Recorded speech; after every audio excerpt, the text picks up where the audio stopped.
Assalamualaikum warahmatullahi wabarakatuh. Selamat datang di channel Bang Agri. Pada kesempatan kali ini saya akan meneruskan membaca buku The Great Story of Muhammad. Sebelumnya saya sudah membacakan buku ini di part 1 dan part 2. Yang belum tonton part 1 dan part 2-nya bisa cek aja di deskripsi ya, itu sudah saya sematkan. Sebelum saya mulai, saya minta tolong dibantu dulu supaya channel ini ke depannya lebih berkembang dengan cara subscribe, like, komen, ataupun share ya bila mana dibutuhkan. Aminah gembira dengan kepulangan Muhammad. Hari-harinya disibukkan dengan mengajak main anak tercintanya. Kerinduannya yang lama terpendam akhirnya telah tertuntaskan.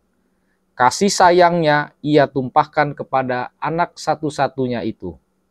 Setiap kali menatap wajah Muhammad, ia teringat dengan mendiang suaminya Abdullah, yang meninggal saat Muhammad masih di dalam kandungan. Jika mengingat itu, gurat kesedihan tampak di wajah Aminah. Aminah memang tidak dapat melupakan suaminya. Rasa rindunya terus meluap-luap jika mengingat kebersamaan mereka yang begitu singkat. Suatu hari, untuk mengobati kerinduannya, Aminah pergi ke Yastrib, kalau sekarang itu Madinah, mengunjungi makam Abdullah. Ia mengajak Muhammad yang masih berusia 6 tahun dan mertuanya Abdul Muthalib. Ummu Aiman, pembantu setia Aminah, juga ikut serta. Jarak yang mereka harus tempuh begitu jauh, sekitar 400 km. Namun Aminah tak peduli. Ia ingin bertemu dengan Abdullah, meski dalam bentuk makamnya saja. Rasa rindunya membara, tak mampu dikalahkan terjangan angin padang pasir yang kencang dan debu-debu yang bertebarangan. Terik matahari yang menyengat justru kian membuat api rindunya semakin berkobar. Setelah melalui perjalanan yang melelahkan, Aminah dan rombongan sampai juga di Yastrib. Ia ajak Muhammad kecil ke makam ayahnya. Aminah begitu terharu saat menyaksikan Muhammad mendekati kuburan Abdullah. Muhammad hanya dapat melihat gundukan tanah dan batu nisan, bukan wajah ayahnya. Muhammad tidak pernah melihat sosok ayah tercinta sepanjang hidupnya. Aminah tak kuasa menahan haru. Andai ayahmu masih hidup, begitu guman Aminah dalam hati. Beliau pasti akan menyayangimu, Muhammad. Air mata mengalir di pipinya. Ia terseduh-seduh. 1 bulan sudah Aminah dan keluarganya tinggal di Yastrib. Ia pun mengajak Muhammad dan Abdul Muthalib kembali ke Mekah. Belum juga mereka sampai di Mekah, rasa sakit mendera Aminah. Suhu tubuhnya panas, kian lama makin meninggi. Kepalanya pusing, keringat mengucur dari pori-pori kulit Aminah. Badannya menggigil, Aminah demam. Abdul Muthalib pun cemas melihat kondisi Aminah. Begitu juga Muhammad.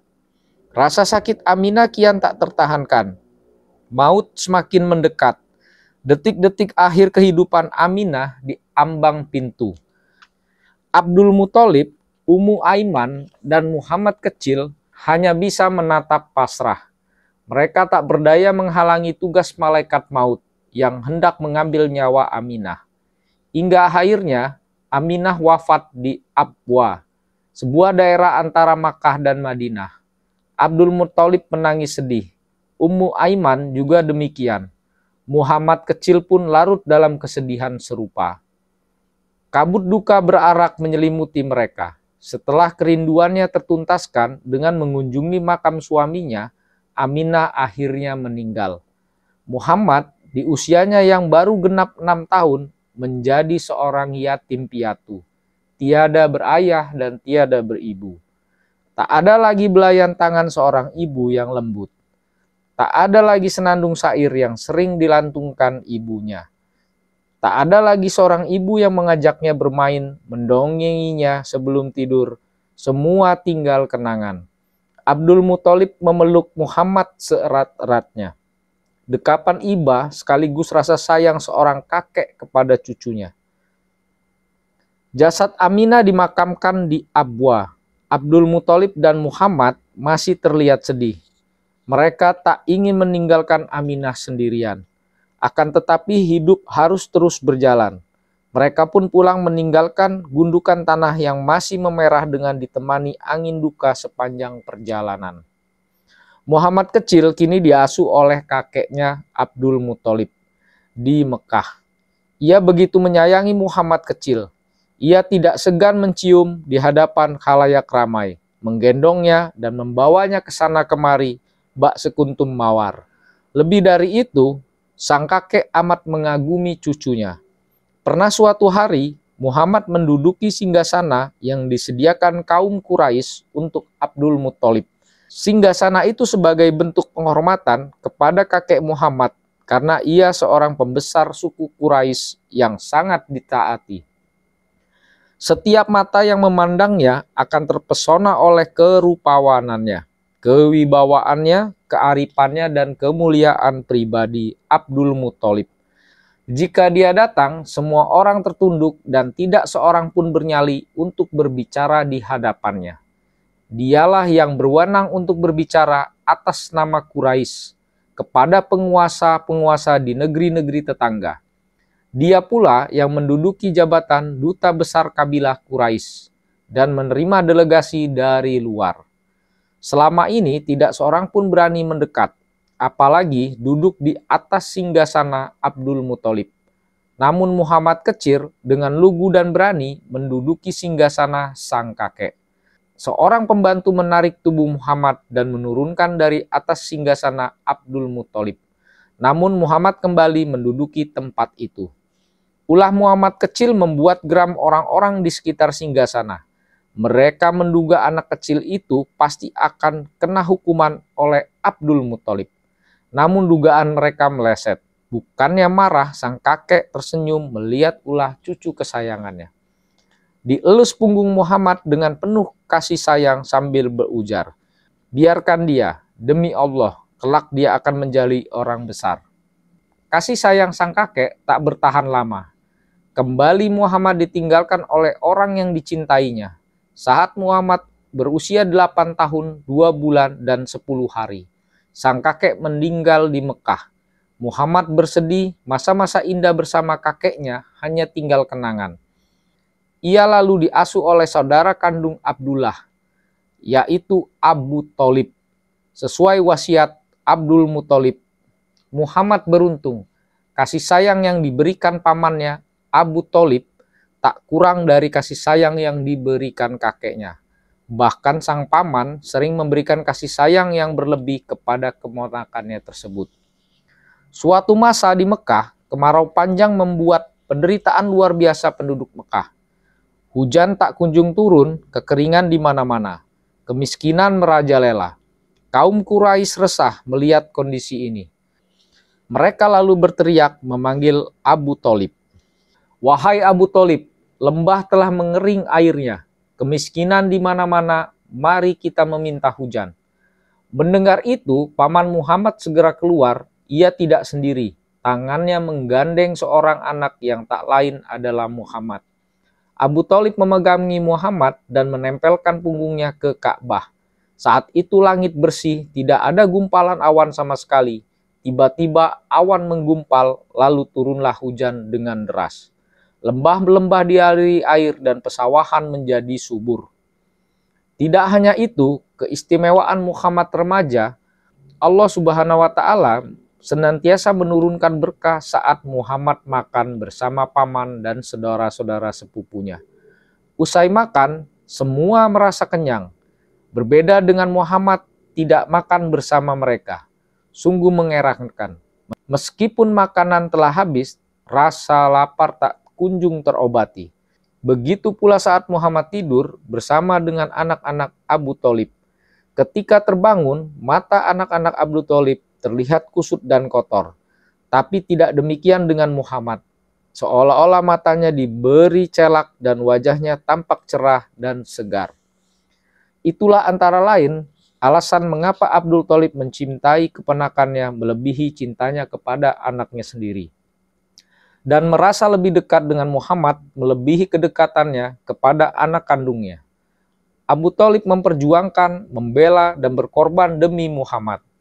Bahkan hingga Muhammad diangkat menjadi nabi, Abdul Thalib terus melindunginya dari gangguan kaum Quraisy hingga akhir hayatnya. Muhammad kini telah berusia 12 tahun. Sudah sekitar 4 tahun ia berada di bawah asuhan Abu Thalib. Suatu saat, Abu Thalib mengajak berdagang ke Syam, memasuki kota Basrah. Rombongan beristirahat di kota itu. Terdapat seorang rahib terkemuka bernama Bahira yang tinggal di kuilnya. Sang rahib menjadi kiblat umat Nasrani pada saat itu. Kafilah atau rombongan dagang yang hendak menuju Syam lazimnya singgah di kuil itu untuk melepas lelah. Biasanya pula setiap ada tamu yang singgah, Bahira tidak pernah menyapa, apalagi memberikan jamuan. Namun kali ini berbeda. Ketika rombongan Abu Thalib mendekati kawasan kuil, Bahira menyambutnya dengan menyediakan berbagai macam makanan. Apa gerangan maksud si rahib? Ternyata sambutan hangat tersebut tidak lain disebabkan mimpi Bahira yang melihat Muhammad remaja datang bersama kafilah dagang menuju kuilnya. Diiringi awan yang selalu memayunginya kemanapun ia pergi. Mimpi Bahira menjadi kenyataan. Ia melihat kafilah dagang Abu Thalib berteduh di bawah sebuah pohon, tidak jauh dari kuil. Bahira menyaksikan awan yang menaungi mereka, dan ranting-ranting pohon menunduk, seolah sengaja menyediakan diri memberi naungan kepada Muhammad. Bahira bergegas turun dari kuil dan mengutus seseorang untuk mengundang mereka. Wahai kaum Quraisy, kami telah mempersiapkan hidangan untuk kalian. Kami berharap semua anggota rombongan datang, tanpa terkecuali. Tua, muda, para tuan, dan para hamba sahaya. Demi Allah, wahai Bahira, tampaknya hari ini engkau sedang punya hajat, jawab salah satu anggota kafilah. Benar, seperti yang engkau katakan. Namun, kalian adalah tamuku, dan apa salahnya jika aku menghormati kalian dan menghidangkan makanan untuk kalian semua, jawab Bahira. Undangan itu diterima dengan senang hati. Semua anggota kafilah memenuhi permintaan Bahira, kecuali Muhammad. Bahira memperhatikan semua yang hadir dalam jamuan. Ia heran karena tidak melihat seorang dengan ciri-ciri yang ada di dalam mimpinya. Wahai kaum Quraisy, apakah ada salah satu dari kalian yang tidak menghadiri jamuanku? Tanya Bahira. Wahai Bahira, tidak seorang pun yang tertinggal untuk memenuhi undanganmu di sini selain seorang anak kecil, ujar salah satu anggota kafilah. Bawalah ia kemari untuk ikut makan bersama, kata Bahira. Demi Lata dan Uzza, aku tidak menyangka akan dicela lantaran ketidakhadiran Muhammad putra Abdullah, cucu Abdul Muthalib, kata anggota kafilah. Orang itu bergegas mendatangi Muhammad, menggendong dan mendudukkannya bersama yang lain. Bahira menatap Muhammad dalam-dalam, memperhatikan beberapa anggota badan tertentu dengan amat teliti. Hasilnya, ia yakin telah menemukan ciri-ciri pada diri Muhammad. Usai jamuan, saat semua orang telah beranjak dari tempat duduknya, Bahira menghampiri Muhammad. Ia bertanya, wahai anak muda, demi Lata dan Uzza, aku ingin menanyakan beberapa hal kepadamu dan kuharap engkau menjawabnya. Bahira bersumpah atas nama berhala karena ia mendengar orang-orang Quraisy melakukan itu. Ia mengira Muhammad juga akan bersumpah dengan cara yang sama. Ternyata tidak. Jangan bertanya apapun kepadaku jika engkau menyebut nama Lata dan Uzza. Demi Allah, aku tidak pernah membenci sesuatu melebihi kebencianku pada keduanya, tegas Muhammad. Demi Allah, jawablah pertanyaanku, ujar Bahira. Tanyakan apa yang engkau inginkan, Muhammad menjawabnya. Bahira bertanya kepada Muhammad tentang seluk-beluk kehidupannya, mulai dari keadaan dirinya hingga bagaimana Muhammad tidur. Muhammad menjawab semua pertanyaan itu dengan apa adanya, tidak lebih dan tidak kurang. Anehnya, Bahira selalu membenarkan tiap ucapan yang diberikan Muhammad. Terakhir, Bahira melihat punggung Muhammad. Ia terkejut saat melihat ada tanda kenabian yang terletak di antara dua belikatnya. Ibnu Hisham menjelaskan, tanda kenabian itu mirip bekas pengobatan bekam di permukaan kulit. Usai mengajukan beberapa pertanyaan, Bahira menemui Abu Thalib untuk menghilangkan rasa penasarannya kepada Muhammad. "Apa hubunganmu dengan anak itu?" tanya Bahira. "Anakku," jawab Abu Thalib. "Tidak, dia bukan anakmu. Mustahil jika ayah anak itu masih hidup," sangga Bahira. "Ia anak saudaraku," kata Abu Thalib lagi. "Bagaimana keadaan ayahnya?" "Ayahnya meninggal saat ia berada dalam kandungan ibunya." "Engkau benar, bergegaslah membawa keponakanmu kembali ke negerimu, dan waspadalah terhadap orang-orang Yahudi. Demi Allah, andai mereka mengetahui apa yang aku ketahui, dan mereka mendapati Muhammad, pasti mereka akan membunuhnya. Pulanglah ke negerimu, kelak anak ini akan menjadi orang besar," jelas Bahira. Usai berdagang, Abu Thalib segera mengajak kemenakannya kembali ke Mekah. Menurut sebuah riwayat, ada 3 orang ahli kitab, Jurairah, Tasmamah, dan Duraisimah, yang juga mengetahui seluk-beluk pribadi Muhammad. Ketiganya mendapat informasi bahwa Muhammad sedang melakukan perjalanan dagang menuju Syam. Karena itu, mereka segera pergi menemui Bahira untuk meminta menyerahkan Muhammad. Bukannya meluluskan permintaan itu, Bahira malah memerintahkan mereka untuk pergi dari hadapannya. Bahira memberikan peringatan kepada 3 orang ahli kitab itu. Ia mengingatkan mereka akan keberadaan Allah yang melindungi Muhammad dan apa yang mereka dapati dalam Alkitab tentang penyebutan nama Muhammad dan sifat-sifat yang ada pada dirinya. Bahira juga menginformasikan bahwa apabila orang-orang Yahudi dan Nasrani sepakat untuk memperdaya Muhammad, mereka pasti tidak akan kuasa melakukannya. Penjelasan Bahira diperhatikan mereka dengan baik. Ketiganya tak banyak membantah. Mereka memahami penjelasan Bahira dan mempercayai perkataan pendeta tersebut. Setelah itu, ketiganya pergi begitu saja meninggalkan Bahira, tanpa sedikit pun mengganggu Muhammad. Akhirnya Muhammad pun selamat.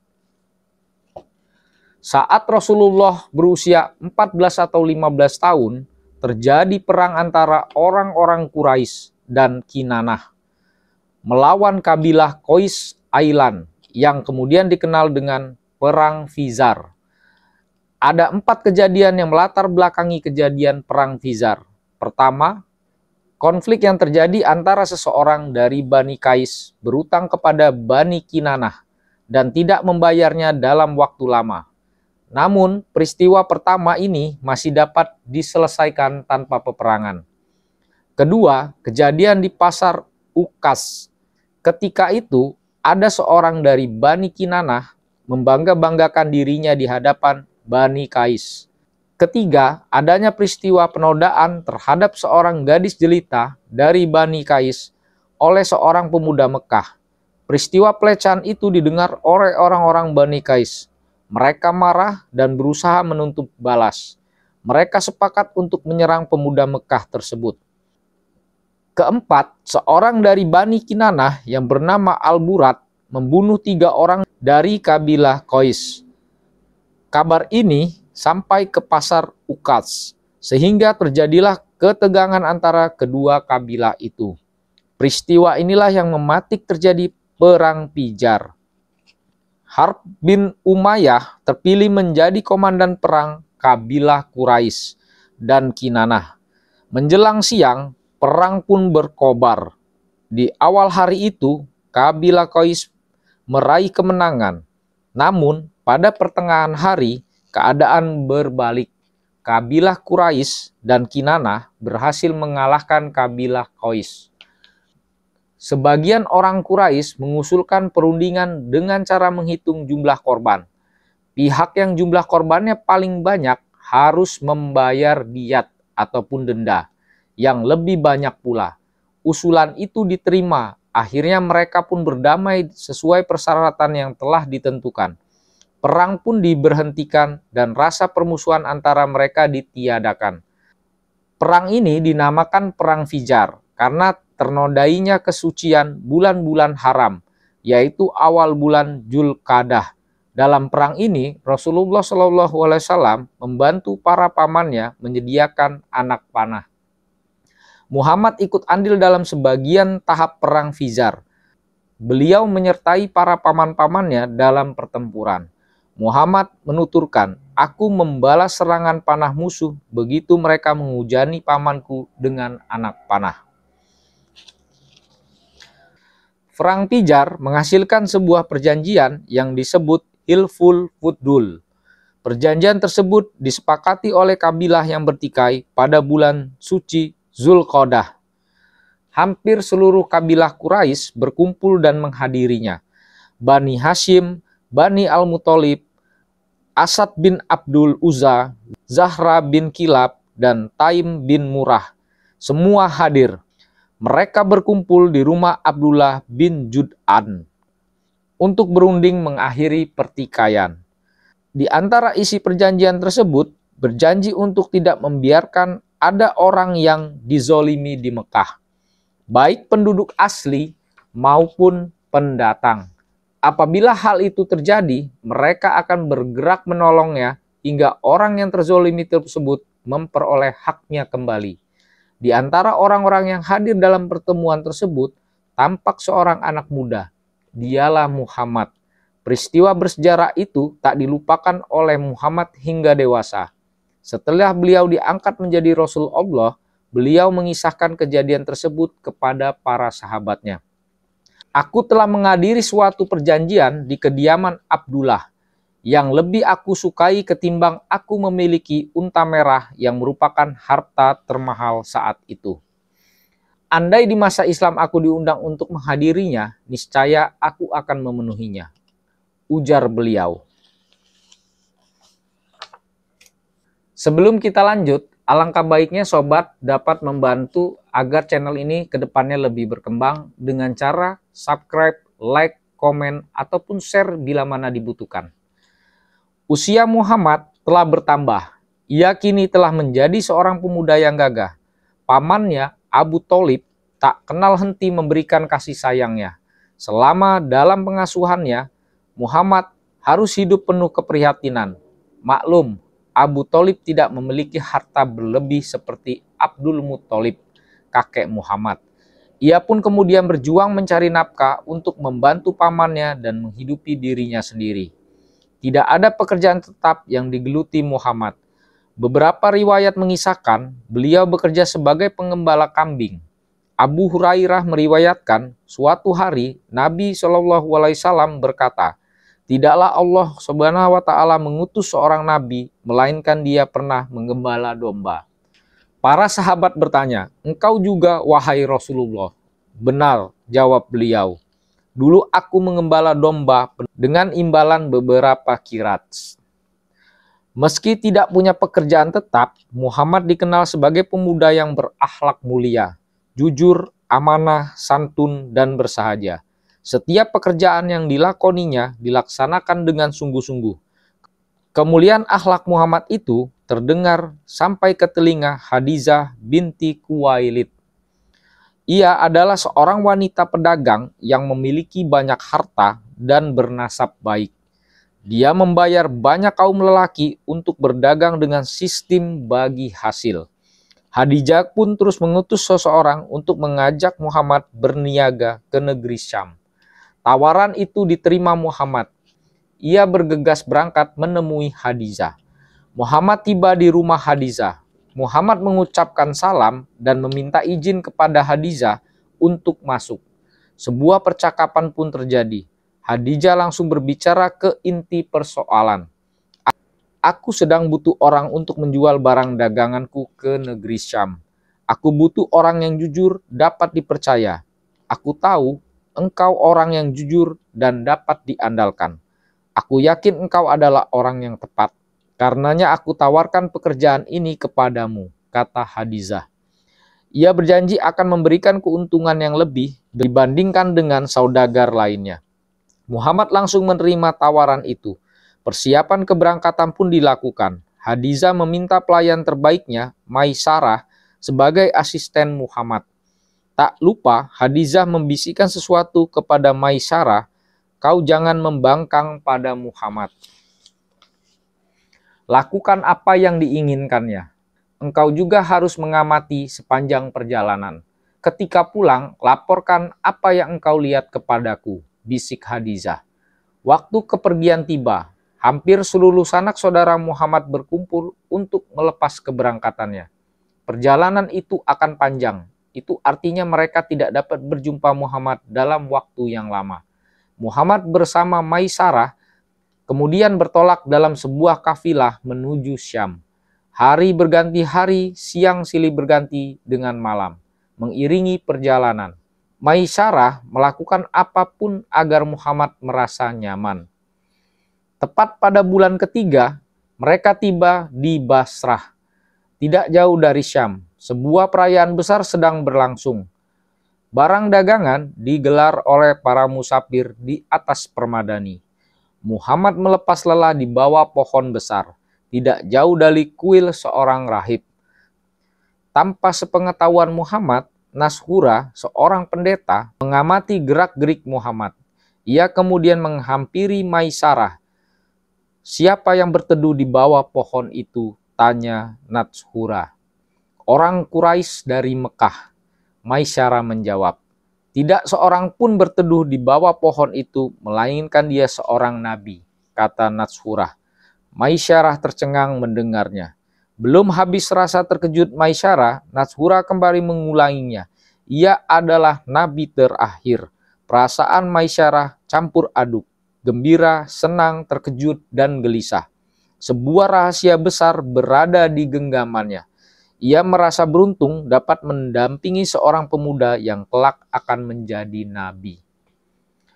Perjalanan dilanjutkan. Muhammad dan kafilah tiba di Syam. Beliau menjual barang dagangan yang dibawanya dan membeli produk Syam untuk dijual di Mekah. Setelah 4 tahun di Syam, kafilah dagang itu bergegas kembali ke Mekah. Di siang hari, cuaca panas seperti memanggang rombongan. Kulit kepala mereka terasa terbakar, kulit tubuh bercucuran keringat. Mereka tidak kuasa menahan panggangan matahari. Saat itulah Maisarah menyaksikan mukjizat. Segumpal awan menaungi Muhammad dan rombongan. Kemanapun mereka bergerak, awan itu terus berarak meneduhi Muhammad sepanjang perjalanan, seolah diperintahkan untuk mengikutinya. Hanya Maisarah yang melihat keajaiban itu. Para musafir lainnya tidak ada yang tahu. Pemandangan menakjubkan itu membuat Maisarah kian yakin dengan apa yang diucapkan pendeta Nashura bahwa Muhammad adalah nabi terakhir. Setibanya di Mekah, Muhammad langsung menuju kediaman Hadizah. Sesampainya di sana, ia menyetorkan modal dan keuntungan kepada Hadizah. Kemudian Muhammad menjual barang dagangan yang beliau beli di Syam. Muhammad mendapatkan keuntungan lebih atas perniagaannya tersebut. Hadizah terlihat gembira dengan usaha Muhammad muda. "Tidak sia-sia memberikan kepercayaan kepadamu, Muhammad."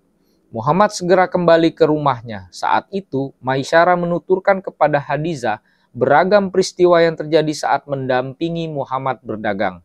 Maisarah mengisahkan pertemuannya dengan seorang pendeta dan apa yang dikatakan pendeta tentang Muhammad. Ia menuturkan pula tentang awan yang menaungi Muhammad selama perjalanan. Hadizah mendengarkan dengan penuh perhatian seolah tak ingin melewatkan sedikit pun informasi tentang Muhammad. Sekian dulu yang dapat saya bacakan dari buku kisah tentang perjalanan Nabi besar Muhammad SAW. Pada video selanjutnya, saya akan membacakan kelanjutan dari buku ini. Jika ada sobat yang tertarik ingin membaca langsung buku ini, sobat bisa mencari buku ini ya. Judulnya The Great Story of Muhammad. Terbitan dari Makrifah Pustaka ya. Sekian, terima kasih. Wassalamualaikum warahmatullahi wabarakatuh.